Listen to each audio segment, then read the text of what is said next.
of the world. Today, we stand united, representing nations from every corner of the globe. We gather not merely as individuals, but as guardians of a shared future. A future that depends on our collective will to cultivate a culture of peace. The word peace is often spoken, but how often it is truly understood? Peace is not just the absence of war.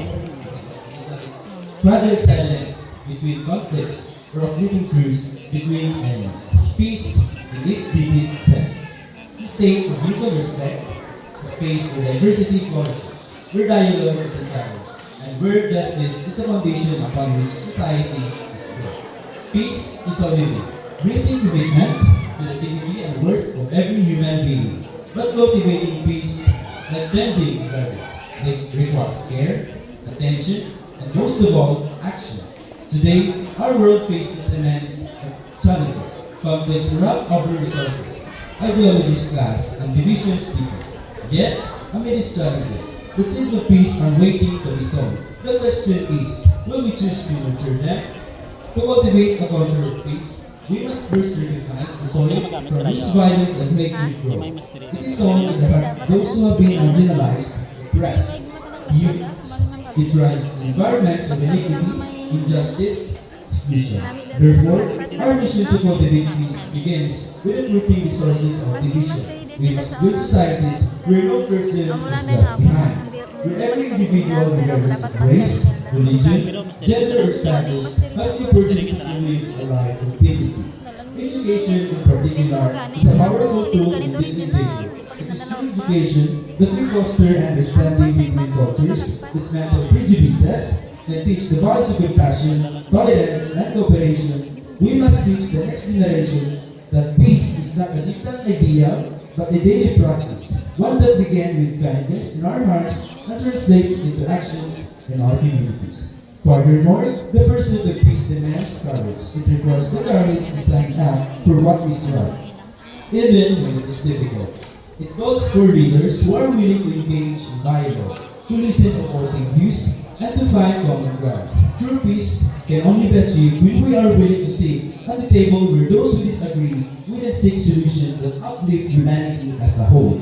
We cannot overlook the role of women and youth in this process. History has shown us that when women are empowered, when young voices are heard, communities are transformed. Let us champion the involvement, for they are not just the beneficiaries of peace, but the architects of its future. Honorable delegates, peace is not an abstract dream. It's a tangible reality we can create through our actions today. As we leave this assembly, let us commit ourselves to cultivating a culture of peace within our nations, within our communities, and within our hearts. May we plant the seed of understanding, nurture the roots of justice, and harvest the fruits of peace for generations to come. Together, we can build a world where peace is not just the goal, but the very foundation of our existence. Thank you.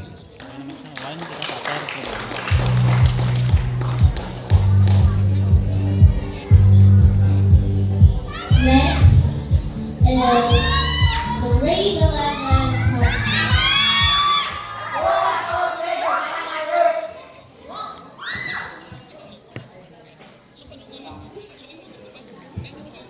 I want to talk to you about something really important today.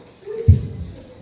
And no, I don't mean just the absence of a conflict. I'm talking about peace as something we can live out every day. A culture of peace. Honorable guests, teachers, fellow students, and friends, thank you for being here today. It is an honor to stand before you. And I'm excited to share this message because as young people, we hold the future in our hands. The choices we make today will shape the world we live in tomorrow. So, let's start thinking about peace. Not just an idea, but as something we actively build every day. Honestly, I used to think peace was something big, something far away, something only world leaders could be. But then, I realized actually it's something that starts home, with us. It starts with me. It starts with you. It's in the way we speak to people, or even how we handle disability. Think about it. How do you react when someone disagrees with you? Do you argue back? Or do you try to understand where they come from? That where peace begins. Right there.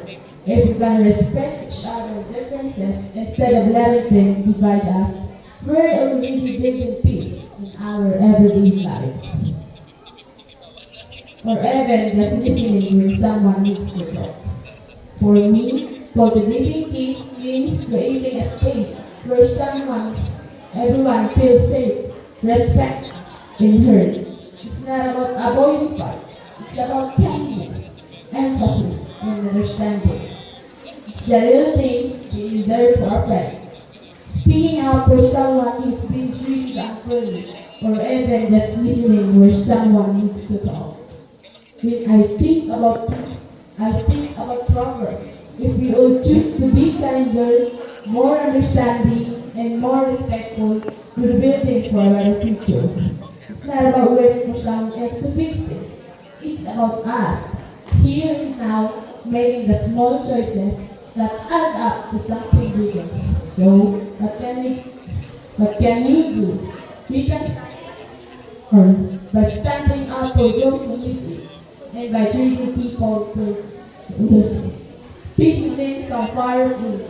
It's something we can create together, one small step at a time.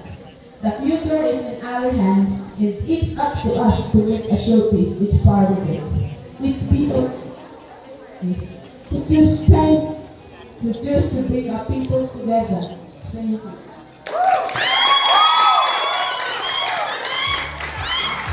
Thank you, grade 11.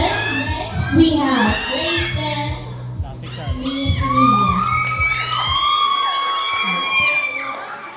Asa, adjust microphone. Adjust ko. Okay lang. Rosario once said that the youth is the hope of the nation. But actually, ladies and gentlemen, esteemed judges, fellow youth, and citizens of the bonjour. Liwat. Liwat. Manami ang liwat na eh. From the top to Kamburanan.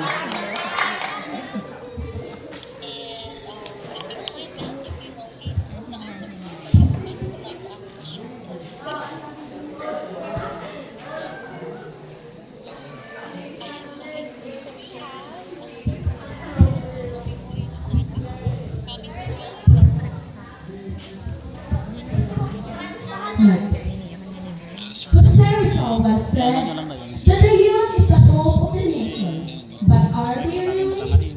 Ladies and gentlemen, esteemed judges, fellow youth, and citizens of the world, bonjour. Today, we live in an age where the world is just a click away. One click, and we are connected across continents, linked by ideas, dreams, and ambitions. The digital age has given us the immense power to communicate, to educate, and to envy. But with this power comes great responsibility, especially to us, the youth, who hold the future in our hands. But what does this mean for us, the youth? It means that we are the key to unlocking the solution to the world's most pressing challenges: climate change, poverty, inequality, and education. All of this can be addressed, accelerated, and solved through the thoughtful use of technology. The clicks in our keyboards are not just movements of fingers. They are movements of ideas that can lead to the real world action. More than just voices, we can drive innovation. Many young innovators are already using technology to tackle the real world problem. Climate change, poverty, inequality, and education. The rise of misinformation are the one of the most problem that we are facing. Our click have the power to create a ripple effect. We the youth are the digital Let us build wisely, let us build sustainability, and let us build a world where everyone can thrive. Thank you. Thank you. Next, we have from grade 9 council.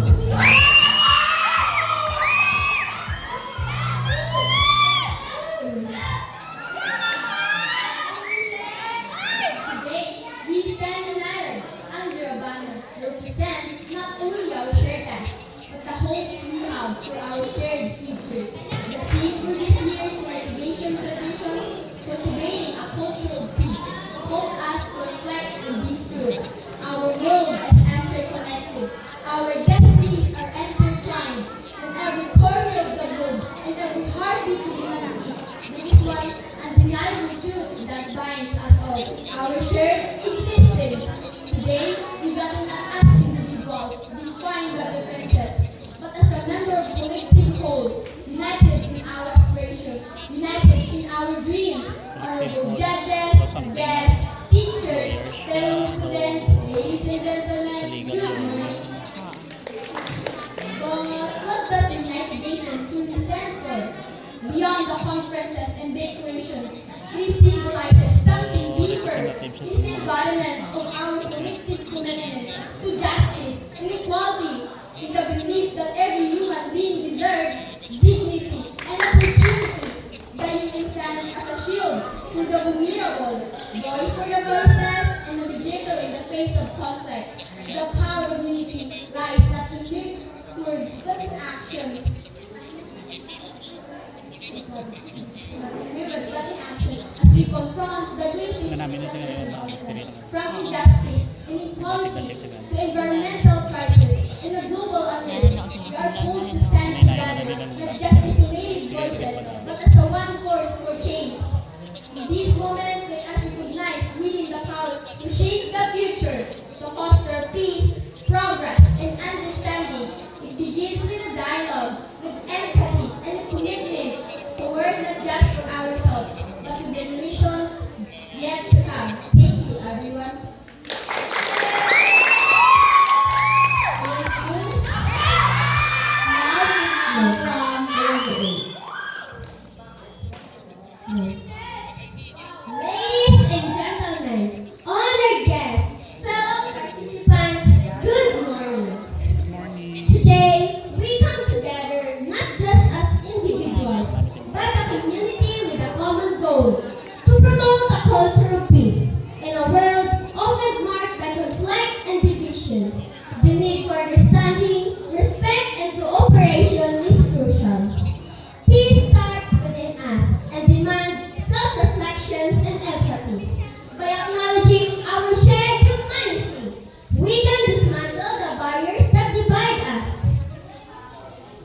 We should choose dialogue over discord, listening over speaking, and compassion over indifference. In our communities, we can foster environments that celebrate diversity and respect differing viewpoints. Engaging in conversations that builds divides and build connection is vital. Collaborative programs, educational, cultural, or social, can establish the foundation for enduring harmony. Furthermore, peace is more than the absence of conflict. It embodies justice. We must pursue equity and inclusion, ensuring every voice is acknowledged and valued. By tackling the root causes of violence and injustice, we create space for genuine peace to emerge. We should also emphasize the role of education in nurturing a culture of peace, whether through volunteering, advocating for peace-promoting policies, or simply showing kindness in our daily lives. We can all play a part in this noble effort. In conclusion, building a culture of peace is a collective responsibility requiring dedication, patience, and faith in our ability to effect change. Together, we can foster an environment where peace thrives as a reality for future generations. Thank you! Thank you, grade 8 council. Then, for our last contestant, grade 7 council.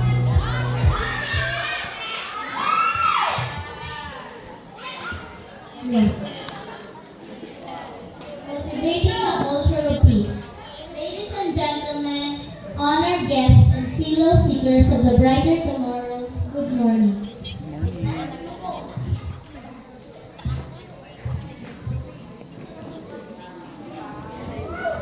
Sana all may mga gentleman.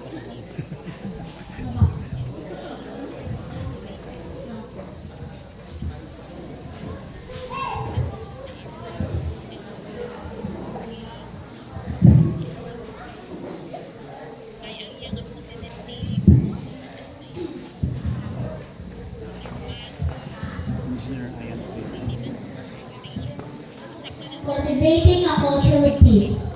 Ladies and gentlemen, honored guests, and fellow seekers of the brighter tomorrow, good morning. Today, I will discuss you about a vision. A vision of the world where peace is not seen. The absence of conflict, but a vibrant culture that we actively cultivate.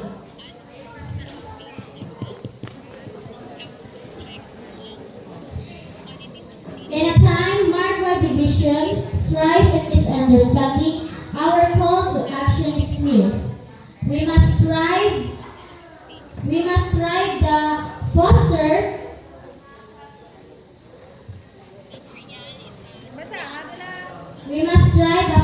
a culture of peace in our communities, our nations, and across the globe. What does it mean to cultivate a culture of peace? It begins with the understanding that peace is not a passive state. It is an active process, a commitment to dialogue, tolerance, and respect. Just as a gardener nurtures seeds grow into flourishing plants, we too must nurture the seeds of peace within our hearts and the hearts of those around us. Imagine a world where differences are not seen as barriers, but as bridges that connect us. A world where we engage in conversation that celebrate our diversity rather than allowing it to divide us. To listen, to truly listen, not only with our ears, but with our hearts. When we listen, we create space for understanding, compassion, and empathy. Let us not forget the power of education in this endeavor. Education is the cornerstone of any peaceful society. It empowers individuals with knowledge, critical thinking, and the ability to challenge the status quo. By educating ourselves and the future generations about the values of peace, tolerance, and non-violence, we equip them with the tools necessary to create a harmonious world. Moreover, we must recognize that peace begins at home. In our families, we can model kindness, patience, and forgiveness. In our neighborhoods, we can foster community spirit through collaboration and support. When we embody the principles of peace in our everyday lives, we inspire others to do the same. Additionally, let us harness the power of art and culture. Music, literature, and visual arts have the capacity to transcend boundaries and speak to the universal human experience. They can evoke emotions, spark dialogue, and unite people from all walks of life. By promoting artistic expressions that celebrate peace, we can create a shared narrative that resonates in the hearts of many. However, cultivating a culture of peace is not without its challenges. We must confront the forces that seek to discard our vision. This means standing up against hatred, discrimination, and violence in all its forms. It requires courage, resilience, and a steadfast commitment to justice. We must understand that peace is intricately linked to social justice. The true peace cannot exist where injustice prevails. As we embark on this journey together, let us remember that each one of us has a role to play. It begins with small actions, kind words, thoughtful gestures, and the willingness to understand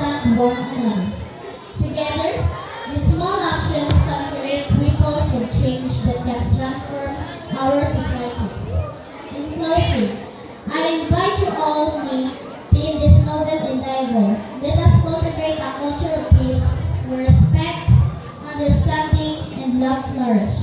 Let us be the gardeners of our world, nurturing the seeds of peace and watching them grow into a future where harmony reigns. Hi, thank you. Okay, thank you so much, grade 7. So,